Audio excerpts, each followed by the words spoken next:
गजाननं भूतगणादिसेवितं कपित्तजम्बूफलचारुभक्षणम् उमासुतं शोकविनाशकारकं नमामि विघ्नेश्वरपादपङ्कजम्। वक्रतुण्डमहाकाय सूर्यकोटिसमप्रभ निर्विघ्नं कुरु मे देव सर्वकार्येषु सर्वदा। गुरु ब्रह्मा गुरु विष्णु गुरुदेवो महेश्वरः गुरु साक्षात् परब्रह्म तस्मै श्री गुरुवे नमः। या देवी सर्वभूतेषु शक्तिरूपेण संस्थिता नमस्तस्यै नमस्तस्यै नमस्तस्यै नमो नमः। या देवी सर्वभूतेषु बुद्धिरूपेण संस्थिता नमस्तस्यै नमस्तस्यै नमस्तस्यै नमो नमः।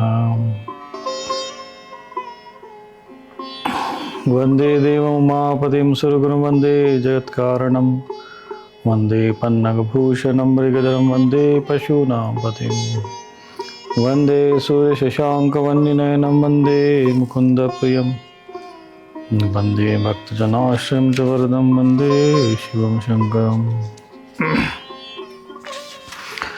शान्ताकारं भुजगशयनं पद्मनाभं सुरेशं विश्वाधारं गगनसदृशं मेघवर्णं शुभांगमं लक्ष्मीकान्तं कमलनयनं योगिभिर्ध्यानगम्यं वन्दे विष्णुं भवभयहरं सर्वलोकैकनाथं।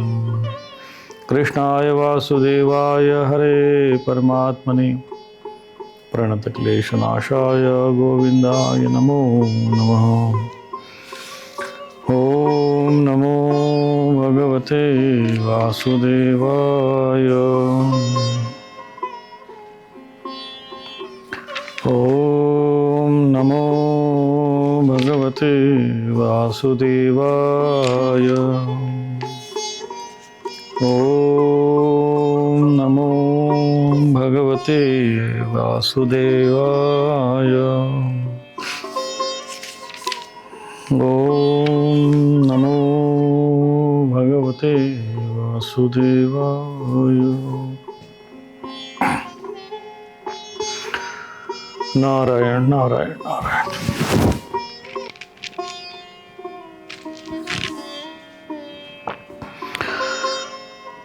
नारायण नारायण नारायण। कल हम सभी भगवद गीता के 6वें अध्याय के 5वें श्लोक तक इस उपदेश को श्रवण किए हैं, जिसमें योगी कौन है, सन्यासी कौन है, योगारूढ़ होने के लिए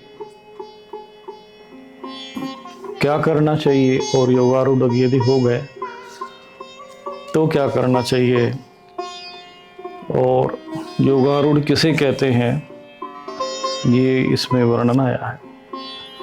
जिस काल में न तो इंद्रियों के भोगों में न कर्मों में ही आसक्त होता है, उस काल में वो त्यागी पुरुष योगारूढ़ कहा जाता है। योगारूढ़ अर्थात ध्यान अवस्था में जो चला जाता है। तो इस प्रकार से योगी का, सन्यासी का, योग का जो वास्तविक स्वरूप है भगवद गीता में भगवान ने हम सभी के समक्ष रखा है।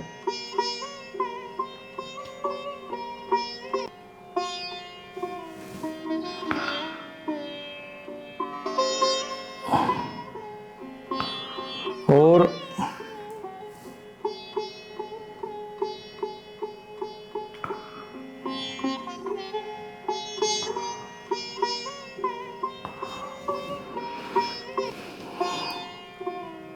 आगे भगवान कहते हैं कि इस योगी की जो महिमा है, इसका जो महत्व है, इसकी जो आवश्यकता है वो क्यों है, और जब भी भविष्य में आपके जीवन में योग क्या है, योगी कौन है, सन्यासी कौन है, पंडित कौन है, पंडित किसे कहते हैं, ज्ञानी किसे कहते हैं, ब्रह्मनिष्ठ कौन है, यह जब प्रश्न उठे तो उस समय भगवत गीता के इन्हीं वचनों के माध्यम से स्वयं का और अन्य भी जो जिज्ञासुओं का आप समाधान कर सकते हैं।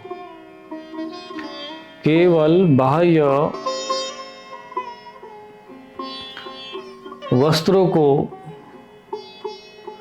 आधार बनाकर, बाहर की पदवियों को, प्रदर्शनों को आधार बनाकर किसी को भी योगी और सन्यासी मान लेना, यह अशास्त्रीय माना जाएगा, अपूर्णता मानी जाएगी। जब तक उसका आचरण भगवत गीता के इस वचनों के अनुरूप नहीं होगा, तब तक वो यथार्थ में योगी अथवा सन्यासी नहीं माना जाएगा। समाज में भले ही ऐसे लोग आडंबर रचकर अपना पेट भर ले, मान प्रतिष्ठा प्राप्त कर ले, धन अर्जित कर ले, परंतु वे ईश्वर की दृष्टि में, आध्यात्मिक दृष्टि में, वास्तविक संत महापुरुषों की श्रेणी में कभी भी नहीं आ सकते। वे साधारण जीव की श्रेणी में ही रहते हैं। इसीलिए आप किसी ने भी अपने आगे कितना भी बड़ा टाइटल लगा लिया हो, कितने बड़े पद पे बैठा हो, कैसा भी उसका बाह्य स्वरूप हो, यदि उसके अंदर ये लक्षण, ये गुण नहीं है, तो वह भगवान की दृष्टि में, आध्यात्मिक दृष्टि में साधारण मनुष्य ही है। और यदि कोई साधारण मनुष्य में भी यदि ये लक्षण दिखाई देते हैं, ये गुण दिखाई देते हैं, उसकी मन की स्थिति, उसकी व्यवहार आचरण और बुद्धि की स्थिति यदि इस प्रकार से है, जिस प्रकार से इन भगवान के वचनों के अनुरूप, भगवत गीता के अनुरूप यदि दिखाई दे, तो निश्चित रूप से वो योगी है, वही पूजनीय है, वही सन्यासी है, वही आदरणीय है, और उसी की शरण में जाने से वास्तविक कल्याण होता है। अधर्म की वृद्धि और तमस युग के प्रधानता के कारण जो धर्म का वास्तविक स्वरूप विलुप्त तो हो गया है, इसलिए आज जो बाहर से हमें धर्म का स्वरूप दिखाई देता है, वह यथार्थ में शास्त्रोक्त या शास्त्रों के अनुरूप नहीं दिखाई देता है। इसलिए यह मान लेना कि अध्यात्म, योग, साधना आदि बस केवल साधु महात्माओं का ही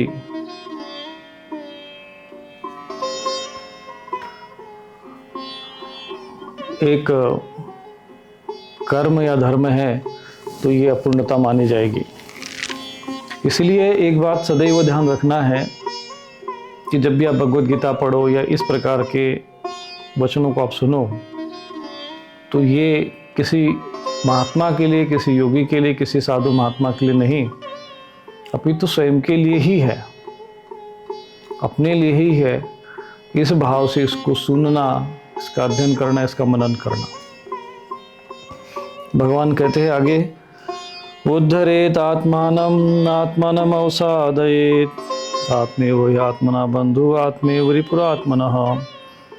अपने द्वारा अपना इस संसार सागर से उद्धार करे, अपने को अधोगति में अधोगति में न डाले, क्योंकि यह मनुष्य ही अपना मित्र है, आप ही अपना शत्रु है। उद्धरेत आत्मानम आत्मानम अवसादयेत, अपना आत्मा का उद्धार स्वयं ही करना पड़ता है। न आत्मानम अवसादयेत, अपने को दुर्गति में न डाले। इसलिए धर्म कर्म इसलिए नहीं करना चाहिए लोग हमको अच्छा माने, समाज में हम अच्छा दिखे, इस भाव से नहीं। वो हमारा कर्तव्य है, वो हमारा दायित्व है। हमें अपना जीवन अधोगति में नहीं डालना है और अपना स्वयं ही उद्धार करना है। इसलिए हमें श्रेष्ठ आचरण करना है। इस भाव को मन में धारण रखते हुए ही ये कर्म करने चाहिए, क्योंकि आत्मा ही आत्मनो ह्यात्मनो बंधु आत्मेव रिपुरात्मनः। आत्मा ही अपना मित्र है और आत्मा ही अपना शत्रु है। मनुष्य ही अपना, जो मनुष्य जिसको हम कहते हैं, तो ये केवल शरीर को नहीं है, आत्मा सहित आत्मा के रूप में ही है। मनुष्य शरीर में है इसलिए मनुष्य है। मनन कर सकते हैं, चिंतन कर सकते हैं, अपना उद्धार कर सकते हैं, इसीलिए हम मनुष्य हैं। और इसी मन को द्वारा यदि मन एवं मनुष्यानां कारणं बद्ध मोक्षयो, ये मन यदि वश में होता है तो हम अपना कल्याण करते हैं, यदि मन वश में नहीं रहता है तो यह दुर्गति कराता है। इसलिए अपना उद्धार स्वयं करना पड़ता है। अपने को अधोगति से कोई तुम्हें बचाने नहीं आएगा जब तक तुम स्वयं इस बात को समझ न पाओगे कि हमें अपनी सद्गति करनी चाहिए, अधोगति नहीं करना चाहिए, अधर्म का आचरण नहीं करना चाहिए। मनुष्य शरीर मिला है तो उसका सदुपयोग करना चाहिए, एक एक क्षण का सदुपयोग करना चाहिए। अपनी मुक्ति के लिए, अपने मोक्ष के लिए प्रयत्न करना चाहिए। केवल पशुओं की तरह आहार खोजने के लिए ही पूरा जीवन खप जाए और अंत में, जीवन के अंत में हाथ में कुछ न आए तो पछतावे के सिवा कुछ नहीं बचेगा। परंतु जो बुद्धिमान मनुष्य जीवन का महत्व समझता है, मनुष्य शरीर का महत्व समझता है, वो जीवन के उद्देश्य को भी समझता है और जीवन का उद्देश्य उद्धरेत आत्मानम, अपनी आत्मा का उद्धार करना है। इसलिए भगवान ने यहाँ पर तुरंत दूसरे श्लोक में कह दिया कि ये किसी दूसरे व्यक्ति के लिए नहीं बता रहा हूँ। किसी तुम सन्यासी योगी की बात समझ रहे होंगे, उनके लिए मैं नहीं कह रहा हूँ, ये तुम्हारे लिए ही कह रहा हूँ। तुम आत्मा ही हो, चाहे किसी का पास स्त्री का शरीर होगा, किसी के पास पुरुष का शरीर होगा, कोई बालक होगा, कोई वृद्ध होगा, कोई प्रौढ़ावस्था में होगा, कोई किशोरावस्था में होगा, कोई गृहस्थ जीवन में होगा, कोई वानप्रस्थ आश्रम में होगा, कोई ब्रह्मचर्य आश्रम में होगा, कोई सन्यासी जीवन में होगा, कोई किसी प्रकार का वर्ण धारण किया होगा, कोई किसी प्रकार का कर्म करता होगा। परंतु ये सब कर्म करते हुए भी, बाह्य कर्म करते हुए, शरीर के लिए आचरण, शरीर के निर्वहन के लिए कर्म करते हुए भी, जो वास्तविक जिस उद्देश्य के लिए मानव शरीर है वो उद्देश्य सबको समझना चाहिए। अपनी आत्मा का उद्धार करना चाहिए और अपनी आत्मा का उद्धार करने के लिए ही हमें शास्त्रोक्त आचरण करना चाहिए, शास्त्र विधि का पालन करना चाहिए और कर्तव्य कर्म को करना चाहिए, अधर्म से बचना चाहिए। जीवन में थोड़ा बहुत कष्ट आ भी गया तो उसको सहन कर लो। भोग विलासिता में इतना अधिक आसक्त नहीं हो जाना चाहिए कि थोड़ा सा कष्ट आ गया तो फिर भगवान को ही दोष देने लग जाओ, गुरु को ही दोष देने लग जाओ। हम तो बड़े धर्मात्मा है, बड़े सज्जन है, हमें ये दुख क्यों मिल रहा है, हमें ये कष्ट क्यों मिल रहा है। तो उसको सहन करो, क्योंकि वही तपस्या है, वही साधना का भाग है। एक तुम्हारे कहीं ना कहीं प्रारब्ध कर्म ही है जो तुम्हें भोगना है। और अब उन्हीं कर्मों को तुम नष्ट करोगे तब आगे का जीवन सुखमय होगा और भविष्य में इस प्रकार का दुख हमें न झेलना पड़े। इसलिए वर्तमान में भी ऐसे कोई कर्म मत करो जिससे भविष्य दुखमय हो, कष्टदायक हो। इसलिए भगवान कहते हैं उद्धरेत आत्मानम नात्मानम अवसाधेत आत्मेव हि आत्मना बंधु आत्मेव रिपुरात्मना। तो संसार में लोग भांति भांति का चिंतन करते हैं या अलग अलग तरह का आचरण करते हैं, तो उनको अपने तरीके से जीने दो। उनको जो समझा सकते हो तो समझाओ, ज्ञान देने का प्रयत्न करो, मार्गदर्शन करने का प्रयत्न करो। नहीं है तो किसी के पीछे भागने की आवश्यकता नहीं है, क्योंकि जीवन में सब कुछ है। सब कुछ होते हुए भी इसको इतना अधिक सत्य नहीं मान लेना है, इतना अधिक इसमें आसक्त नहीं होना है कि जो वास्तविक सत्य है, यथार्थ सत्य है, उससे भी हम अपने बुद्धि पर पर्दा डाल दो। और यथार्थ सत्य है कि आप चाहे कितना भी बड़ा साम्राज्य एकत्रित कर लो, कितना भी परिश्रम कर लो, कितने भी शरीर को संभालने का प्रयत्न करो, कितने भी विलासिता में जीवन जीने का प्रयत्न करो, एक दिन यह सब नष्ट होगा। तो जीवन निर्वहन के लिए जो आवश्यक क्रियाकलाप है वो करो, परंतु जो उद्देश्य है जिसके लिए हमने आपको कल बताया था कि यह अभ्यास आपको करना चाहिए आत्मा का उद्धार करने के लिए, अपना उद्धार करने के लिए। यहाँ जब आत्मा का उद्धार करने की बात आती है तो किसकी बात हो रही है? ऐसा नहीं कि भाई परमात्मा को, अगर आत्मा को परमात्मा मान ले तो परमात्मा का तो उद्धार करना नहीं है, परमात्मा का तो उद्धार पहले ही हो चुका है। यह आत्मा का अर्थ जो है, भगवान कहते हैं कि हे मनुष्य, जो तुम आत्मा स्वरूप में हो इस बात को जान लो और ऐसे कर्म करो, ऐसा आचरण करो जिससे तुम्हारी अधोगति न हो। भगवान कहते हैं ये आत्मा ही अपने आप में शत्रु है, अपने आप का ही मित्र है। जब आत्मा मोहग्रसित होता है, अज्ञान के आवरण में बंधा हुआ रहता है, तब तक वो अपना शत्रु ही है। और ये अज्ञान के अंधकार में कितना दौड़ोगे, कितना भागोगे? ये अज्ञान का अंधकार कभी समाप्त होने वाला नहीं है। और जब तक अज्ञान रहेगा तब तक मोह रहेगा, मोह रहेगा तो दुख भी रहेगा। जन्म मृत्यु जरा व्याधि ये सब बने ही रहेंगे। इसीलिए अज्ञान रूपी अंधकार में ज्ञान रूपी प्रकाश के द्वारा ही समस्त समस्याओं का, दुखों का नाश हो सकता है, समस्त दुखों की निवृत्ति हो सकती है और वास्तविक सुख की प्राप्ति हो सकती है। तो भगवान आगे कहते हैं, बंधुरात्मान मनस्तस्य एनात्मेव आत्मनाजितः अनात्मनस्तु शत्रुत्वे वर्तेतात्मेव शत्रुवत्। जिस जीवात्मा का द्वारा, भगवान कहते हैं कि कौन सा आत्मा अपना शत्रु होता है, कौन सा आत्मा मित्र होता है?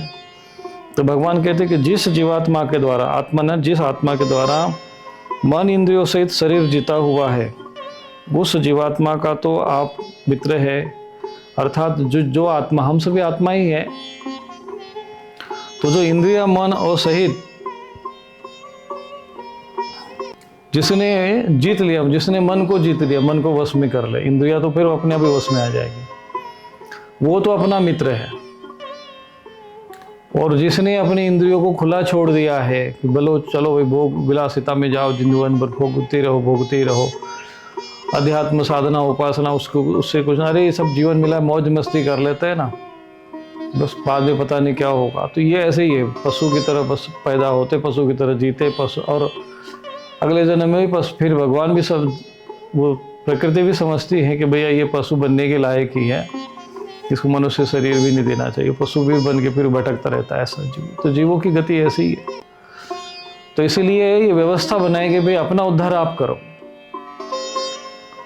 तो उसका उद्धार कैसे होगा? तो कहते हैं जिसने अपना मन जीत लिया वो अपना मित्र है, वो अपना उद्धार कर रहा है। और जिसका मन जीता हुआ नहीं है और जिसके द्वारा मन इंद्रियों सहित जीता गया है, वो नहीं जीता गया है, उनके लिए ये शत्रु के समान शत्रुता बरतता है, शत्रु ही है।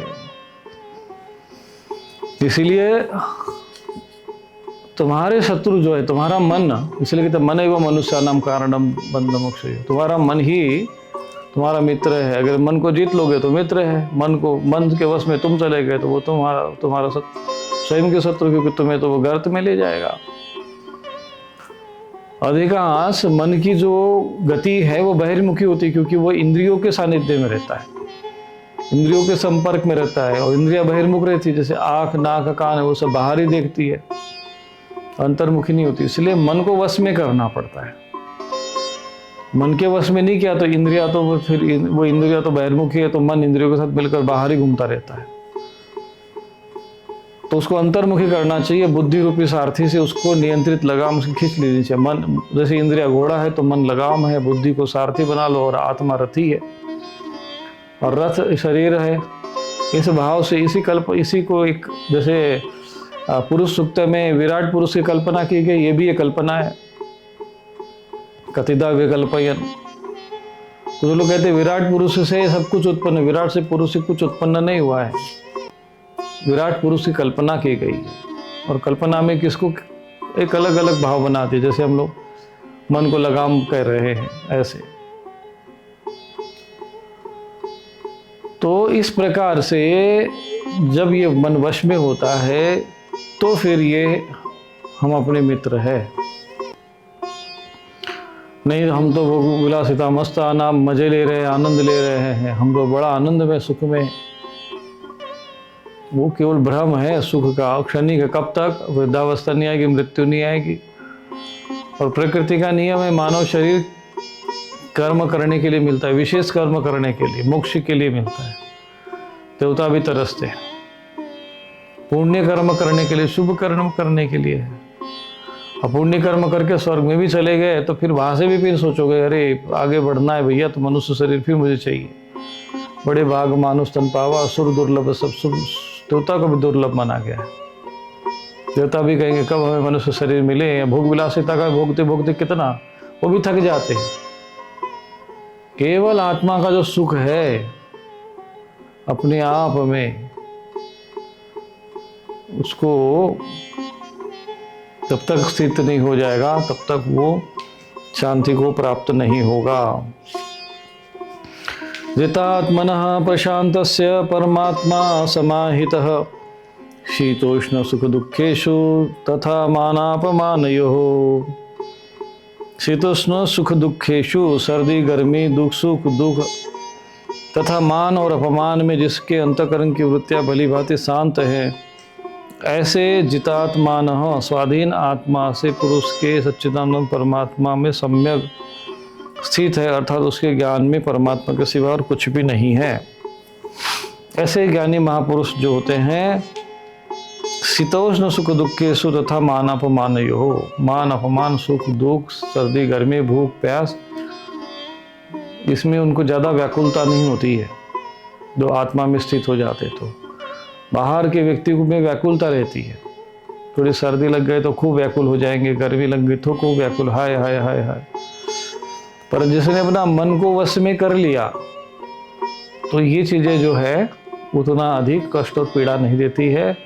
एक साम्य अवस्था आती है और मन शांत बना रहता है। ये अवस्था जो है परमात्मा में समाहित महापुरुष की है। ज्ञान विज्ञान तृप्तात्मा कूटस्थो विजितेन्द्रियः युक्त इत्युच्यते योगी समलोष्टास्म कांचनः। ज्ञान विज्ञान तृप्तात्मा, अब देखो यहाँ पर भी विज्ञान शब्द आया हुआ है। बहुत से लोग कहते हैं अरे ये तो सब तुम्हारा धर्म है, साइंटिफिक नहीं है, वैज्ञानिक नहीं है। उन मूर्खों को पता नहीं है कि जो तुम 200 300 400 वर्ष की बात कर रहे हो, जिसमें तुम विज्ञान विज्ञान चिल्ला रहे हो, 5 से 6 हज़ार वर्ष पूर्व जो है ये विज्ञान हमारे धर्म ग्रंथों में शब्द आया हुआ है। और 100 से अधिक विज्ञान की शाखाएं ऋषि मुनियों के गुरुकुलों में उनकी शिक्षा दी जाती थी। उसमें रसायन विज्ञान भी हुआ करता था। अभी लोगों को तो रसायन पता भी नहीं है।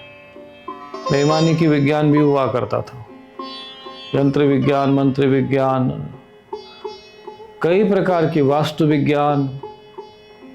आप देख लो पुराने समय में किस प्रकार की वास्तु की कलाकारियाँ है कि आज का भौतिक विज्ञान भी जो है आश्चर्यचकित बनाता है कि ये कैसे मंदिर बन गया होगा, कैसे इसकी रचना की गई होगी।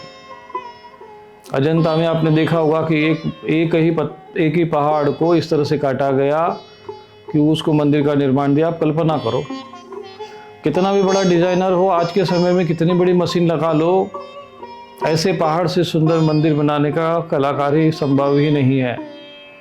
कितने बड़े सॉफ्टवेयर लेके आ जाओ, इतना बड़ा गहन और श्रेष्ठ विज्ञान रहा है। तो वो मूर्ख लोग होते, मूढ़ लोग होते हैं, जिनको सनातन धर्म का बिल्कुल ज्ञान नहीं है, और जो बिल्कुल विद्वेष भाव रखते हैं, ऐसे लोग सनातन धर्म के वास्तविक ज्ञान और विज्ञान को जानते नहीं। और वो लोग बस उसी में लगे रहते। वो सोचते स्वर्ग में जाएंगे तो शराब की नदियां बहेंगी, यहाँ तो पीने को मिलता नहीं है, ऊपर जाके पीने को मिलेगा। और उसके लिए भी शुभ कर्म करने की जगह उनको अधर्म करने के लिए ही प्रेरित किया जाता है। केवल सनातन धर्म है जो सबके हित की बात कहता है सभी के सुख होना चाहिए, किसी को दुख मत पहुंचाओ। क्योंकि जो तुम दूसरों के साथ जैसा व्यवहार करते हो वैसा ही व्यवहार तुम्हारे साथ भी होता है। और वैसा कर्म तुम दूसरों के साथ मत करो जो तुम्हारे लिए अच्छा ना लगे। तो ये शिक्षा जो है सनातन धर्म की है। सनातन धर्म जो है ज्ञान विज्ञान से युक्त है। तो यहाँ पर ज्ञान विज्ञान तृप्तात्व, जिनका अंतःकरण ज्ञान विज्ञान से तृप्त है। ऐसा नहीं केवल ज्ञान से, विज्ञान से ही। भगवान भी कहते ज्ञानम तेहम स विज्ञानम यद ज्ञातो मोक्षो से शुभात्। मैं तुमको जो ज्ञान दे रहा हूँ वो विज्ञान के साथ दे रहा हूँ। ये विज्ञान है शरीर में, कितनी शरीर में कैसी संरचना है, सृष्टि की संरचना कैसी है, प्राणों की गति कैसे होती है, कैसे श्वास प्रश्वास चलता है, कौन उनको नियंत्रित करता है, शरीर में कितने प्रकार की वायु है, कौन सा वायु क्या कर्म करता है। ये क्या साइंस नहीं है? ये विज्ञान नहीं है। ये विषय को जानना समझना। पंच तत्व से शरीर रचित हुआ है। अणु परमाणु का वैशेषिक दर्शन में अणु परमाणु का वर्णन है। आज भले ही लोग इलेक्ट्रॉन प्रोटॉन न्यूट्रॉन कहते हैं, तो क्या अणु शब्द है तुम्हारा? ये क्या 200-300 वर्ष का शब्द है क्या? कब से चल रहा है अणु शब्द? अणु ऋणियान महतो महियान, तो अणु से भी छोटा है। मतलब अब अणु शब्द का जो प्रयोग है वो हजारों वर्षों से है। इतिहास में देखो लाखों वर्ष पुराना है।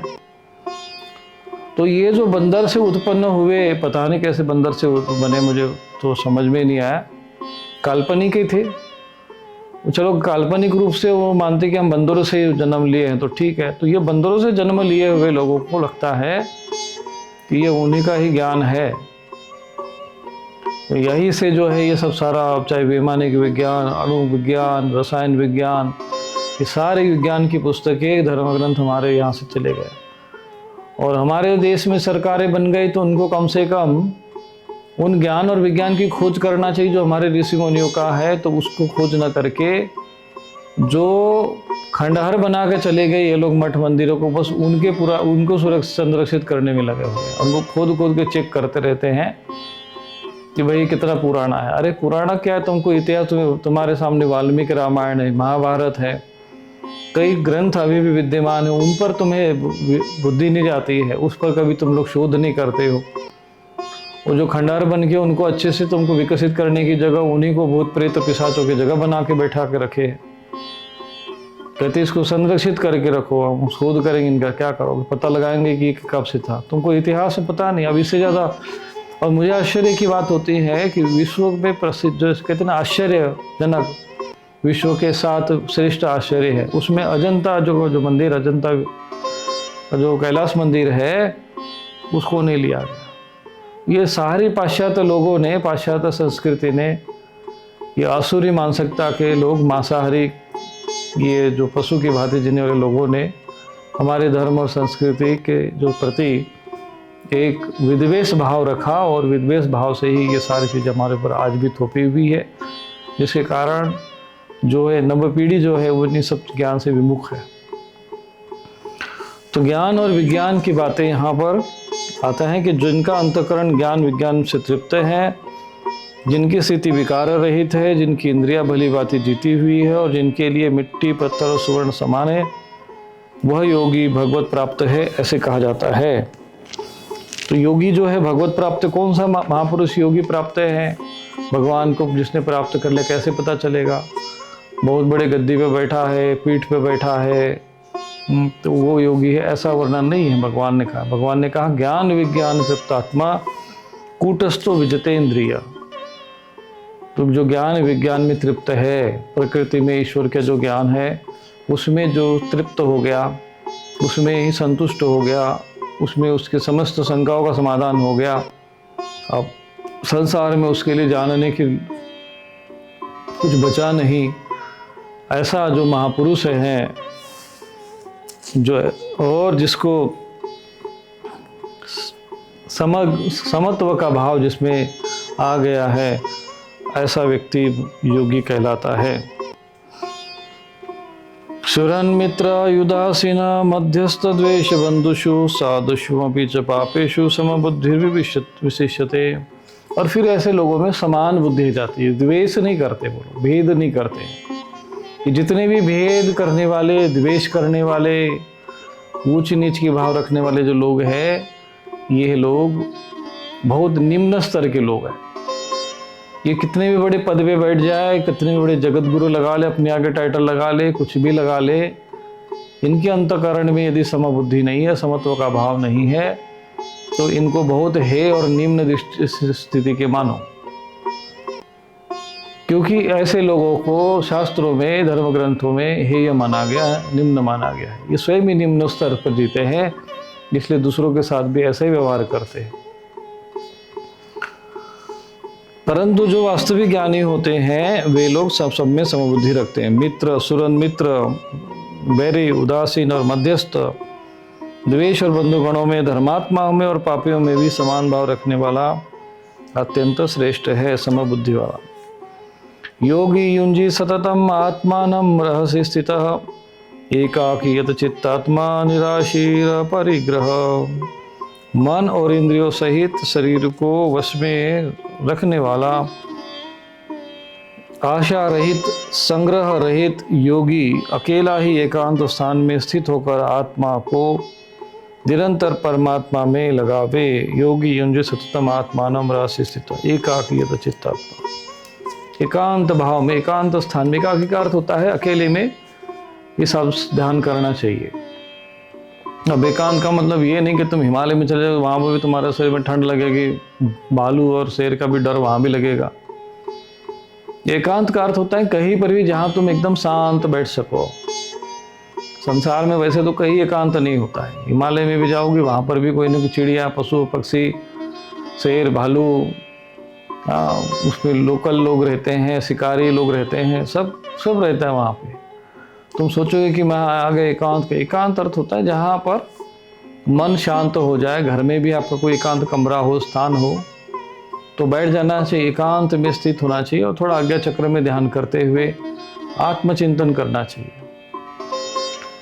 जब तक तुम आत्मचिंतन नहीं करोगे, आत्मा के रूप में अपने आप को स्वीकार नहीं करोगे, मानोगे नहीं, भाव नहीं बनाओगे, तब तक ये अज्ञानता का पिंड जो है कभी छूटेगा नहीं।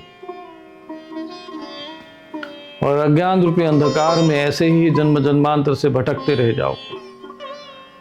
इसीलिए ये मनुष्य शरीर मिला है, तो इस अज्ञान रूपी अंधकार में ज्ञान रूपी प्रकाश के द्वारा अपना मोक्ष करें। किस प्रकार से जगह पर आसन ध्यान करना चाहिए, एकांत में करना तो चाहिए, पर कौन से स्थान पे करना चाहिए, तो अब ये थोड़ा सा ध्यान की स्थिति जो उपासना है, ये भगवान की शास्त्रोक्त उपासना पद्धति है। क्या आपकी समस्याओं का समाधान नहीं मिल रहा?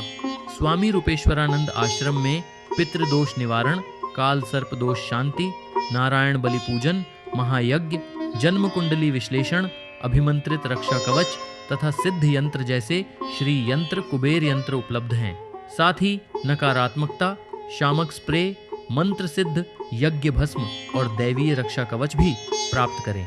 अभी कॉल करें और सेवा हेतु दान करें।